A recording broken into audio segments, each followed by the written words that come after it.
Welcome to a deep dive where we peel back the layers of source material, articles, research, even personal notes, just to find those truly insightful nuggets.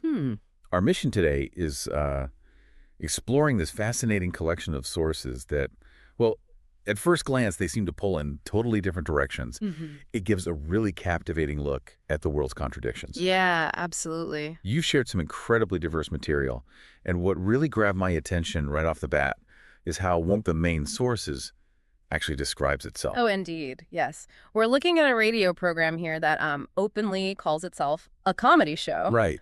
And it says, nothing inspirational, deep, or motivating. Just goofiness, fellowship, and fun. Just fun. Just fun.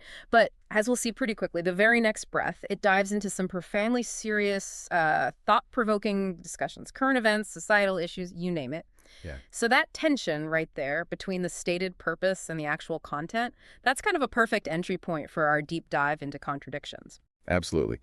Okay, so let's unpack this paradox. We'll kind of journey from some poignant social commentary to the complexities of political maneuvers. Then we'll pivot to some really personal shifts and even touch on a few, well, truly absurd pop culture moments. Right. A real mix. The goal is to help you extract the so what from all this, to understand not just what these sources are saying, but maybe why it matters for navigating our complex world. So this source, it calls itself pure goofiness and fun, right? Right. That's the label. But what really stood out in the material was, like, immediately after saying that, they start discussing the song Pumped Up Kicks by Foster the People. Yeah, that is a striking observation because the song, it's got this catchy, almost, danceable melody. Totally. But it's starkly juxtaposed with its incredibly dark subject matter. The chilling perspective of a school shooter. Chilling is the right word. Yeah. Yeah. And the hosts in the source, they describe this as an awfully tragic irony. And, well, it's hard to disagree with that assessment. No, you really can't. And they explicitly talk about this feeling of numbness, a profound feeling, and deep discouragement about how often school shootings happen. The material highlights this perceived disconnect in society, pointing out how people seem, and this is a quote, literally more upset about Cracker Barrel and a made-up thing there, or a logo change, than they are about, quote, saving the lives of our kids.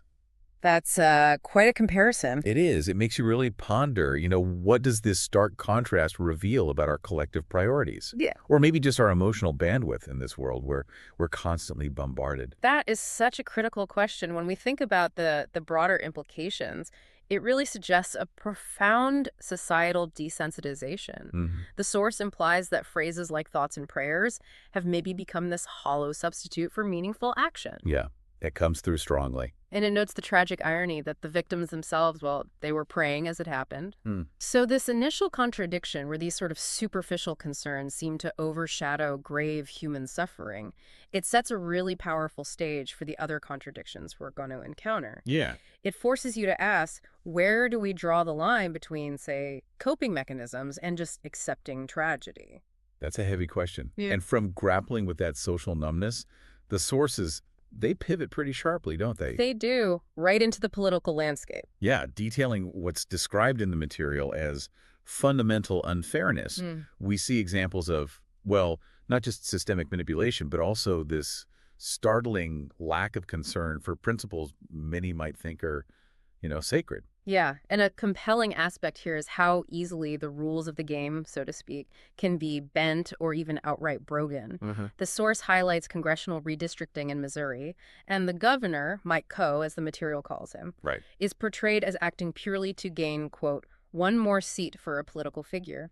And what's really jarring, according to the source, is that this is happening not after a census. Which is the normal time, right? Exactly. That's the traditional trigger for these kinds of changes. The analogy they used in the source, it's so striking, it really drives the point home. Imagine the Kansas City Chiefs. Okay.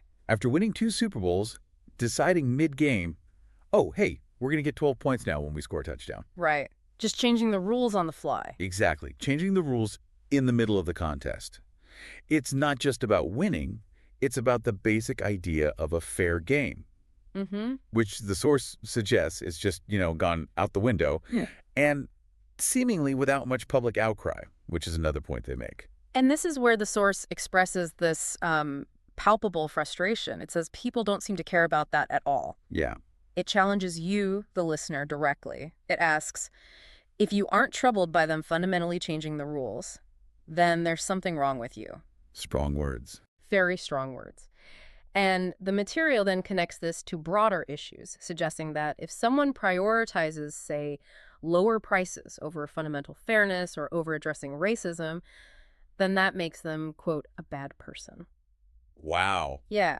And, our role here is just to impartially convey these viewpoints as they're presented in the source material. Absolutely. We're reporting what the source says, letting you consider their perspective. Precisely. And this leads straight into a direct critique of a former president's actions. Oh. The source frames it with heavy irony under the banner, promises made, promises kept. Right. And the material doesn't just list actions, it seems to paint a picture of a consistent strategy. How so? Well, what we see here is a pattern that seems to go beyond individual policies. It suggests a systematic approach. The source details what it calls the worst things that Trump has done since taking office. Okay. And several points really illuminate this broader theme of, let's say, institutional erosion and centralizing power. For instance, the material mentions mass firings of inspectors general and oversight of any type. Right, the IGs. Exactly. And the source presents this not just as personnel changes, but as a strategic move to dismantle independent checks and balances.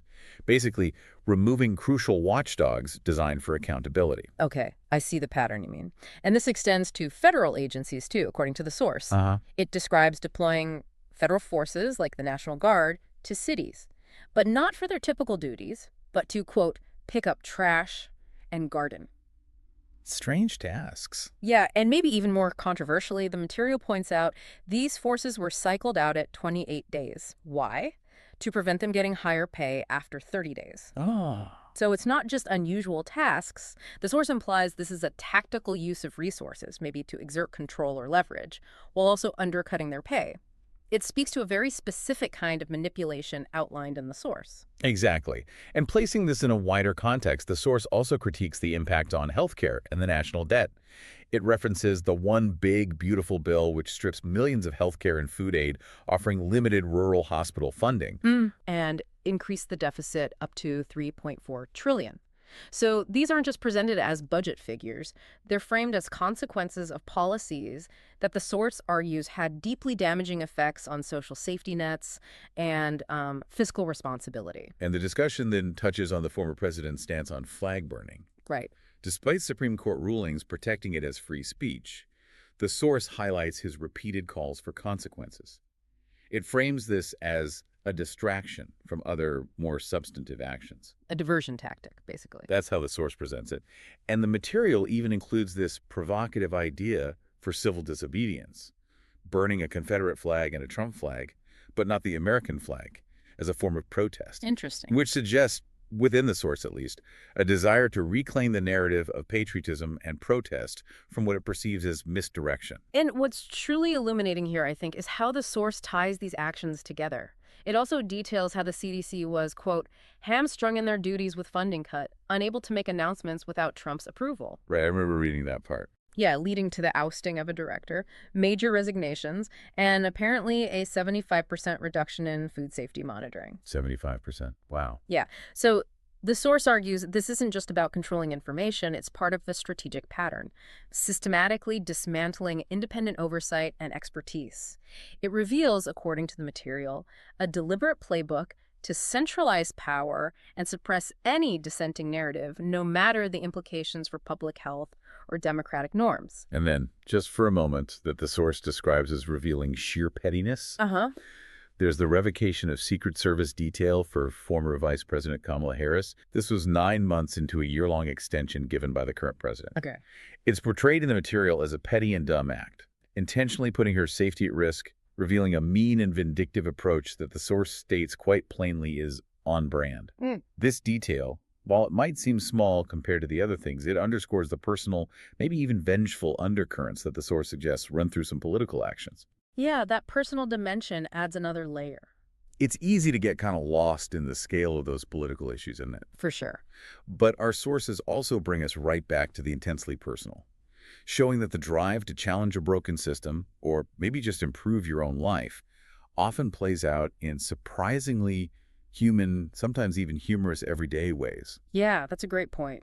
And here's where the material takes a really fascinating turn with one of the personal stories from the hosts themselves. Right.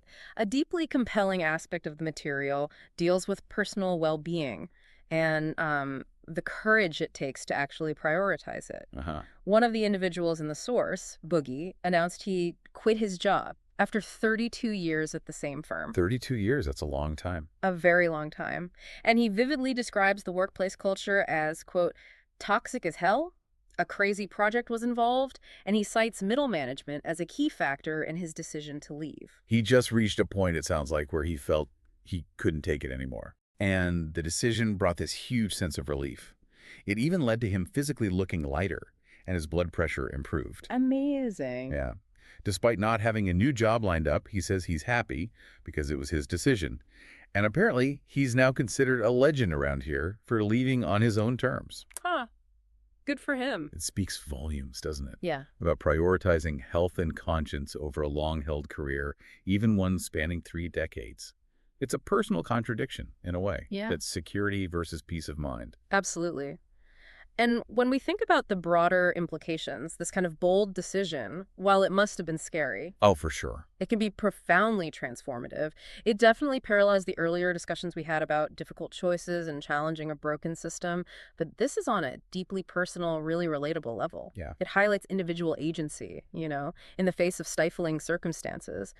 It offers a powerful counter-narrative to maybe feelings of helplessness that can come from those larger systemic issues. That's a great connection. And then, amidst all this intensity, the sources also give us moments of just pure levity and incredibly relatable annoyances. Like what? Well, we hear about a washing machine breaking down and the frustrating bureaucratic process of getting it fixed under warranty. We've all been there, right? Tell me about it. Warranty claims. Ugh. Exactly. We also get this delightful anecdote about the Santa Calagan Days Festival. Apparently, it's become more corporate, but still managed to bring good times. Okay. And there's even a funny story about a parking dispute involving a Boy Scout troop, believe it or not, Yeah. and his wife's rather strong reaction to the whole thing. Huh. Parking disputes can get heated. They really can. These small human details, the everyday challenges and joys, they add such rich texture to life. Yeah, they really do. And what truly stands out sometimes are these unexpected glimpses into human creativity and, well, quirkiness. Uh-huh. Like, we learn about Jane's homemade devil's blood spicy raspberry sauce. Devil's blood. Okay. Right. And she's given it other colorful names, too, like succubus discharge and witches period. Oh, my goodness. And she's seriously considering selling it professionally. It's just this charming detail that reminds you of the unique passions that drive people. That's fantastic. And then for some just pure goofiness, but this time from the animal kingdom, Okay. we get the incredible story of Randy, a 2-year-old guinea pig at a place called Hatton Country World. Randy the guinea pig. Got it. This little guy apparently orchestrated a breakout, infiltrated a ladies-only enclosure, Oh, no. and in a spectacular feat, Yeah. impregnated all 100 female guinea pigs. All 100. All 100.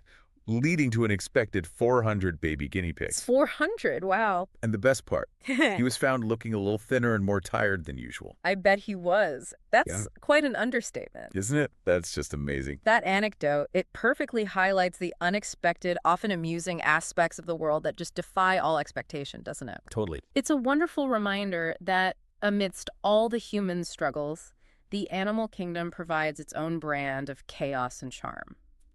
It offers this moment of pure, unadulterated absurdity, Yeah, which serves as a beautiful counterpoint to the more serious topics we've covered. it really does. And finally, just to sort of keep you hooked, the source briefly covers Lil Nas X Oh, okay. What about him?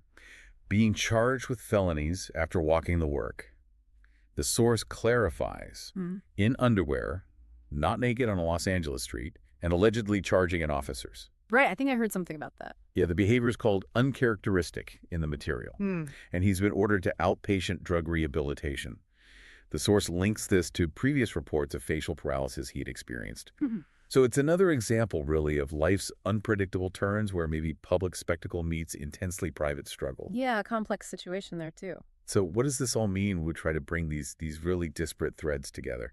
We started with a source calling itself just goofiness and fun, Right. but what we've journeyed through is actually a pretty powerful deep dive into heavy social issues, frustrating political maneuvers, courageous personal changes, and these delightful, if sometimes absurd, observations from daily life. Yeah, stepping back, this collection of sources, it profoundly underscores that the world is rarely just one thing, is it? No. It's a complex, ever-shifting interplay of the serious and the silly, the disheartening and the inspiring, the systemic and the deeply personal. Mm. The initial self-description of that radio show itself was a contradiction, and our deep dive has just revealed countless more. It forces us to constantly reevaluate our perceptions, I think. It really encourages critical thinking, doesn't it? Like, are we numb to certain realities or maybe just overwhelmed? Good question. Do we unwittingly accept fundamental unfairness in some areas while fiercely demanding justice in others? How do personal choices, like Biggie, bravely quitting that toxic job, Uh-huh. how does that mirror the courage needed to challenge systemic issues, even if it's on a much smaller scale? That's a powerful connection. And the source itself offers this incredibly uplifting thought amidst it all. It says, you have a 100% survival rate to everything you have faced so far. We got this. I like that. Yeah. It's a great reminder of resilience, even when you're facing paradox and contradiction. Definitely. So this deep dive, it shows that even in sources claiming to be purely lighthearted, you can find these profound reflections on society, on power, on personal well-being. Yeah. We've examined the painful ironies of current events, the frustrating politics that test our principles, and the empowering choices individuals make, all alongside the truly bizarre and the wonderfully simple parts of just existing. And our goal, as always, is to help you extract the most important nuggets of knowledge and insight from this material. Exactly. This particular set of sources really challenges us to look beyond the surface labels, doesn't it? To embrace the multifaceted nature of reality and maybe find connections between things that seem unrelated at first glance. Yeah. It's all about seeing the world with hopefully greater clarity, contradictions and all. Well put. So as you go about your week, maybe consider this provocative thought. In a world that so often presents itself as one thing, but reveals another entirely, what personal or public contradictions have you observed recently? And how do you navigate them for yourself? What do they truly reveal?